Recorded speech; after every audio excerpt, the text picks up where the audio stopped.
আরে জুতাটা ছেঁড়ার সময় পেল না। রাইসা দেখার আগে তাড়াতাড়ি করে জুতাটা ঠিক করে পরতে হবে। এমন সময় জুতাটা ছিঁড়ে গেল।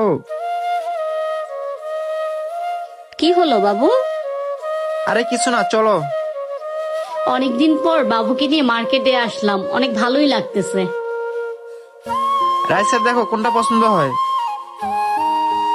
দেখি তো জুতাগুলো কেমন হয়। না, এগুলো ভালো লাগতেছে না। মনে হয় এই কালারগুলো ভালো হবে। এই জুতাটা সুন্দর না বাবু? রাইসা এই জুতাটা পছন্দ হয়েছে? হ্যাঁ, আমার এই জুতাটাই পছন্দ হয়েছে। আচ্ছা ভাইয়া, এই জুতাটার দাম কত? ভাইয়া এটার দাম 2000 টাকা। 2000 টাকা? আচ্ছা ঠিক আছে, তুমি এটা প্যাকেট করে দাও, আমি একটু আইতাছি।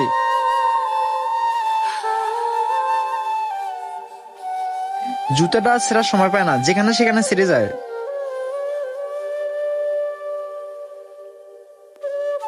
কি ব্যাপার, এতক্ষণ হয়ে যাচ্ছে, জীবন এখনো আসতেছে না কেন? দেখি তো জীবন কোথায় গেল। এই মিরাজ, তোমার কাছে কি ভাইয়া 2000 টাকা হবে? না না, এই মুহূর্তে আমার কাছে কোনো টাকা পয়সা নাই। কালকেই দিয়ে দিতাম। আরে বললাম না রে ভাই, টাকা নাই।